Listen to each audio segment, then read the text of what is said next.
Hello student, कैसे हैं आप सब। उम्मीद करता हूँ आप सब अच्छे होंगे, मस्त होंगे, बेहतर होंगे। क्लास 12 फिजिक्स एनसीईआरटी चैप्टर 5 में कुछ ऐसे क्वेश्चन लेकर आया हूँ जो कि आप लोग नहीं पढ़ते हैं। यहाँ सब्जेक्टिव क्वेश्चन भी पूछा जा सकता है प्यारे बच्चों, और फटाफट प्रश्न के उत्तर। और आपको फास्ट मतलब एक प्रकार से रिवीजन कराऊंगा, सुपर फास्ट ही रहेगा। आपको जल्दी से जल्दी इसको तैयार कर लेना, ठीक है। चलिए शुरू करते हैं, फटाफट शुरू करो भाई। पहला क्वेश्चन देखो, एक परमाणु की चुंबकीय आघूर्ण का मान कितना होता है। फास्ट करो, लिखते चलो, याद भी कर लेना आप लोग। आज समझाने वाला चीज नहीं है, आज यहाँ पे मैंने पूरा निचोड़ पढ़ा ही दिया है आपको भाई साहब। यहाँ पर आपको पढ़ना है, समझना है थोड़ा सा भी, और याद करते चलना है। 9.27 × 10⁻⁻24 एम्पियर मीटर स्क्वायर। एक परमाणु के चुंबकीय आघूर्ण का मान इतना ही होता है, 9.27 × 10⁻⁻24 एम्पियर मीटर स्क्वायर। दूसरा क्वेश्चन देखिए, पृथ्वी के चुंबकीय क्षेत्र का क्रम। ये दूसरा क्वेश्चन है जिसका मान है 10⁻5 टेस्ला, 10⁻5 टेस्ला। चुंबकीय क्षेत्र उत्पन्न करने के तरीके बताइए, मतलब किन किन से चुंबकीय क्षेत्र उत्पन्न किया जा सकता है। तो चुंबक से भी, गतिमान आवेश से भी, और धारावाही तार से भी हम चुंबकीय क्षेत्र उत्पन्न कर सकते हैं। आगे देखो जरा, क्या बिना ध्रुवों का कोई चुंबक हो सकता है। हाँ, टोराइड एक लूप की भांति होता है जिसमें कोई N और S ध्रुव नहीं होते। किसी पदार्थ की चुंबकीय प्रवृत्ति 4/5 है तो एक कैसा पदार्थ होगा। 4/5 है मतलब इसका वैल्यू कितना आएगा, 0.4×5 0 पॉइंट कितना आ जाएगा फिर बच्चों, 0.08 आएगा, है ना। तो इसका मान 1 से कम है लेकिन धनात्मक है, इसलिए अनुचुंबकीय है। यदि 1 से कम होता, ऋणात्मक होता, 4 में 5 का भाग दो, भाग न लब्ध तो 0 हो जाएगा, 8 5 4, 0.8 आएगा।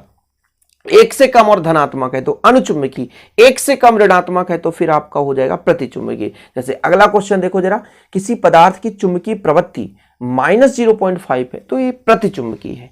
और यदि बहुत ज्यादा है, बहुत ज्यादा जैसे 750 है तो फिर लौह चुंबकीय।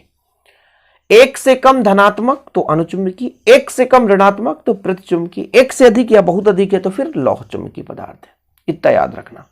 प्रतिचुंबकीय पदार्थ के परमाणु का परिणामी चुंबकीय आघूर्ण कितना होता है। ये परिणामी है, ठीक है। परिणामी चुंबकीय आघूर्ण कितना होता है तो 0 होता है। परिणामी चुंबकीय आघूर्ण कितना होता है बच्चों लोग, 0 होता है। अगला क्वेश्चन देखो, फास्ट रिवीजन, 25 से ऊपर क्वेश्चन है, ध्यान रखना। स्टील और नर्म लोहे में से किसकी धारणशीलता अधिक होती है। नर्म लोहे अस्थायी चुंबक है, इसमें ज्यादा मात्रा में चुंबकत्व उत्पन्न कर सकते हैं, स्थायी नहीं रहता है, ठीक है। तो ये पेड़ बच्चों नर्म लोहा हो जाएगा, इसका राइट आंसर हो जाएगा।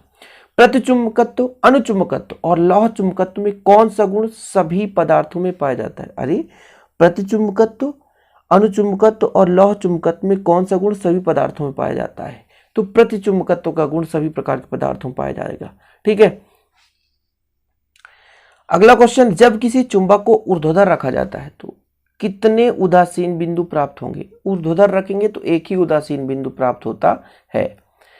चुंबकीय द्विध्रुव आघूर्ण की दिशा क्या होती है। तो S ध्रुव से N ध्रुव की ओर चुंबकीय अक्ष के अनुदिश। चुंबकीय द्विध्रुव आघूर्ण की दिशा क्या होती है, S ध्रुव से N ध्रुव की ओर चुंबकीय अक्ष के अनुदिश होती है। ऊर्ध्वाधर तल में घूमने के लिए स्वतंत्र चुंबक किन स्थानों में पूर्णतः स्वतंत्र ठहरता है। बताओ किन स्थानों में पूर्णतः ऊर्ध्वाधर, ये स्वतंत्र नहीं है, ऊर्ध्वाधर ठहरता है। लंबवत तो चुंबकीय ध्रुवों पर, चाहे वो S की बात करें चाहे N की बात करें, चुंबकीय ध्रुवों पर हमेशा ऊर्ध्वाधर अर्थात लंबवत ठहरता है। चुंबकीय क्षेत्र रेखाओं को देखकर कैसे पता लगाएंगे कि कहां पर चुंबकीय क्षेत्र प्रबल और कहां पर दुर्बल है। चुंबकीय क्षेत्र रेखाओं के प्रगुण में मैंने बताया था, जहां पर चुंबकीय क्षेत्र की तीव्रता ज्यादा है वहां पर रेखाएं सघन होती हैं, और जहां पर दुर्बल चुंबकीय क्षेत्र है वहां पर विरल रेखाएं होती हैं। तो यदि रेखाएं सघन हैं, भाई चुंबकीय क्षेत्र रेखा को देखकर पता लगाना है। यदि चुंबकीय क्षेत्र रेखाएं सघन है तो वहां पर चुंबकीय क्षेत्र की तीव्रता प्रबल है, और जहां पर क्षेत्र रेखाएं विरल हैं तो वहां पर प्यारे बच्चों दुर्बल चुंबकीय क्षेत्र है, ठीक है। कोई दिक्कत। चलो अगला क्वेश्चन देखो, ध्रुव प्राबल्य के 2 SI मात्रक बताइए। तो एक है एम्पियर मीटर और दूसरा न्यूटन प्रति टेस्ला। ध्रुव प्राबल्य के 2 SI मात्रक बताइए, तो एम्पियर मीटर और न्यूटन प्रति टेस्ला। अगला देखो, चुंबकीय टेप में किस प्रकार के लौह चुंबकीय पदार्थ का लेपन किया जाता है। तो सिरेनिक जैसे फेराइट्स बड़ा खतरनाक है भाई साहब, है ना। चुंबकीय टेप में किस प्रकार के लौह चुंबकीय पदार्थ का लेप किया जाता है, देख लो ऐसे ऐसे शब्द आ जाते हैं, ठीक है। सिरेनिक जिसे फेराइट्स भी कहते हैं, फेराइट्स इसका लेप किया जाता है।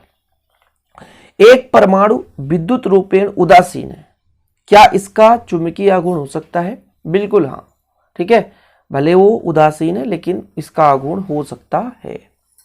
पदार्थ ए के शैथिल्य लूप का क्षेत्रफल पदार्थ बी के शैथिल्य लूप के क्षेत्रफल से कम है, तो कौन सा पदार्थ अधिक ऊष्मीय ऊर्जा क्षय करेगा? तो बी नंबर, क्योंकि प्रति चक्र ऊर्जा शैथिल्य लूप के क्षेत्रफल के अनुक्रमानुपाती होता है। तो भाई साहब जिसका क्षेत्रफल अधिक है उस पर शैथिल्य हानि अधिक होगी, ऊष्मा क्षय उसका उतना ही अधिक होगा।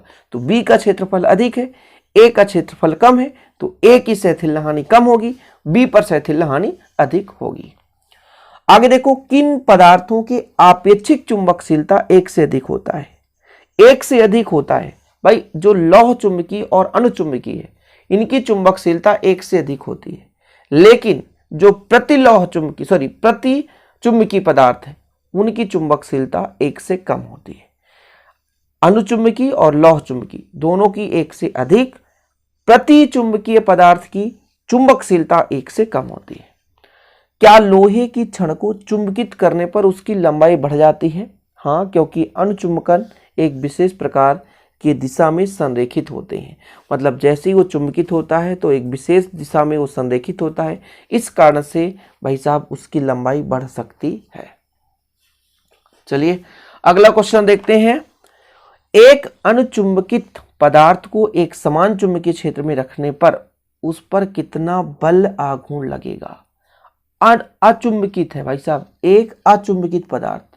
अचुंबकित पदार्थ का मतलब जिसमें चुंबकत्व का गुण ही ना हो, और जब उसमें चुंबकत्व का गुण कुछ है ही नहीं तो भाई साहब वहां पर कोई बल आघूर्ण नहीं लगेगा, क्योंकि चुंबकीय आघूर्ण क्षण चुंबक पर ही लगता है, या जिसमें चुंबकत्व का गुण उत्पन्न हो जाता है तभी तो वो बल का अनुभव करेगा। अब जिसमें चुंबकत्व है ही नहीं तो फिर उसमें आघूर्ण कैसे नहीं लग सकता। अगला प्रश्न देखो, क्या प्रत्येक चुंबकीय क्षेत्र अभिविन्यास में उत्तरी और दक्षिणी ध्रुव होते हैं? टोरॉइड के कारण क्षेत्र के बारे में बताइए। वैसे तो चुंबक में एन और एस होना चाहिए, लेकिन एकमात्र अपवाद है टोरॉइड जिसमें आपके ध्रुव नहीं होते। जब किसी पदार्थ में नेट चुंबकीय आघूर्ण द्विध्रुव आघूर्ण होता है तभी उसमें ध्रुवों का अस्तित्व होता है। अतः यह आवश्यक नहीं है कि प्रत्येक चुंबकीय क्षेत्र अभिविन्यास में उत्तरी ध्रुव और दक्षिणी ध्रुव हों। टोरॉइड की स्थिति में नेट चुंबकीय आघूर्ण शून्य होता है, अतः ध्रुव नहीं होते। भाई साहब इसका मतलब ये हुआ कि जिसका द्विध्रुव आघूर्ण शून्य होगा, द्विध्रुव आघूर्ण, दो ध्रुव आघूर्ण शून्य, मतलब दो ध्रुवों के आघूर्ण की कोई वैल्यू ही नहीं है ना। और जिसमें द्विध्रुव आघूर्ण का मान होगा उसमें दो ध्रुव होंगे, जिसमें आघूर्ण शून्य उसमें दो ध्रुव नहीं होंगे। अगला क्वेश्चन देखो, यदि एक दिक्सूची सुई को पृथ्वी के चुंबकीय उत्तरी ध्रुव पर रख दिया जाए तो वह किस दिशा में ठहरेगी? दिक्सूची को उत्तरी ध्रुव में रख दिया जाए तो किस दिशा में ठहरेगी? यदि उसी स्थान पर नमन सुई को रख दिया जाए तो किस दिशा में ठहरेगी? देखो जरा, पृथ्वी के चुंबकीय ध्रुवों पर पृथ्वी के चुंबकीय क्षेत्र के क्षैतिज घटक का मान शून्य होता है, सही बात है। चुंबकीय ध्रुव पर केवल ऊर्ध्वाधर होता है, इसलिए तो कहते हैं चुंबकीय ध्रुव पर यदि चुंबक की बात करें तो लंबवत होता है, इसलिए वो ऊर्ध्वाधर की बात करते हैं। वहां पर केवल ऊर्ध्वाधर घटक ही कार्य करता है, अतः दिक्सूची सुई के किसी भी दिशा में ठहर जाएगी, जबकि नमन सुई पूर्णतः ऊर्ध्वाधर हो जाएगी। ठीक है, तो ये क्वेश्चन हो गए। अब ये सब चीज मैंने समझाया है, उम्मीद करता हूं आप लोग पढ़े होंगे। अब देखो कुछ बोलेंगे शायद सर हम इसमें से कुछ क्वेश्चन हट गए हैं, हमारे में तो आएगा ही नहीं चुंबकीय सुई से संबंधित। तो मैं फिलहाल ये नहीं कह रहा हूं कि किसी एक पर्टिकुलर बोर्ड के लिए बात कर रहा हूं, पूरा क्वेश्चन करा रहा हूं ताकि यदि दूसरे स्टेट के बच्चे भी देखें तो उनके लिए भी हेल्प हो सके। प्रतिचुंबकत्व पूर्णतः ताप से स्वतंत्र होता है, क्यों? एक चीज तो समझो कि जिसमें भाई साहब चुंबकत्व का गुण ही नहीं उत्पन्न होता है तो उसमें ताप का क्या निर्भरता।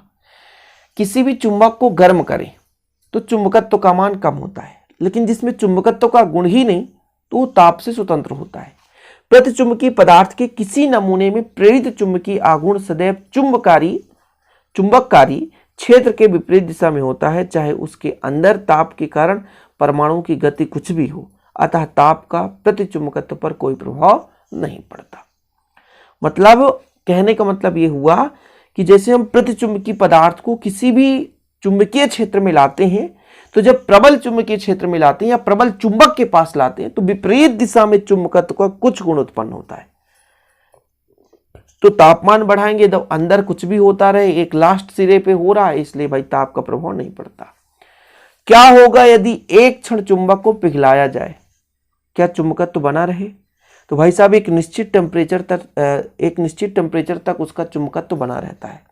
जैसे क्यूरी ताप कहते हैं, जैसे क्यूरी बिंदु 770 डिग्री सेल्सियस, लोहे का क्यूरी बिंदु है 770 डिग्री सेल्सियस। मतलब क्यूरी बिंदु का मतलब वह बिंदु है, वह ताप जिससे अधिक ताप बढ़ा दिया जाए तो चुंबकत्व का गुण सीधा नष्ट हो जाए। यानी लोहे को 770 डिग्री सेल्सियस से ज्यादा तापमान दिए तो भाई साहब वो क्या हो जाएगा, चुंबकत्व का गुण से नष्ट हो जाएगा। क्यूरी ताप वही कहलाता है, या क्यूरी बिंदु मतलब एक निश्चित बिंदु जिससे अधिक तापमान होने पर चुंबकत्व का गुण नष्ट हो जाए, समाप्त हो जाए। ठीक, चीजें क्लियर है। स्थायी चुंबक बनाने के लिए भाई एल्निको का उपयोग क्यों करते हैं? क्योंकि नरम लोहा है, इसकी धारणशीलता और निग्राहिता दोनों उच्च होती है। भाई स्थायी चुंबक नरम लोहा नहीं होता यार, ये नरम लोहा नहीं हो सकता, स्टील का बना होता है। ये जैसे एल्निको भी है जिसका बना सकते हैं। स्थायी चुंबक का मतलब ये होता है कि चुंबकत्व का गुण यदि उत्पन्न हो जाए तो लंबे समय के लिए उसमें चुंबकत्व का गुण बना रहे, उसे बोलते हैं प्यारे बच्चों हम स्थायी चुंबक।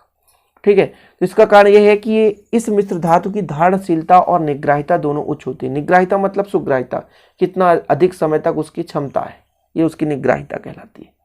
एक और क्वेश्चन है प्यारे बच्चों, करना है तो कर लीजिए आप लोग, बाकी उतना महत्वपूर्ण नहीं। एक निश्चित क्षेत्र में चुंबकीय क्षेत्र से सुरक्षित रखने के उपाय बताइए। तो ये क्वेश्चन मैं इसलिए करा दिया, हो सकता है कम समय में रिवीजन भी हो जाए और आप लोग भी थोड़ा बहुत तैयार किए होंगे तो आपको भी पता चल जाएगा कि ऐसे क्वेश्चन हमसे बन रहे हैं कि नहीं बन रहे। और इसका नोट्स लेना है तो कॉन्टैक्ट नंबर आपको पता ही होगा, 9685299149। 100 रुपीज़ चार्ज है फिर बच्चों, 100 रुपये चार्ज है, जिसमें से आप नोट्स ले सकते हैं, बेहतर रूप से तैयारी कर सकते हैं। वीडियो पसंद आए तो लाइक करें, शेयर करें। जय हिंद, वंदे मातरम।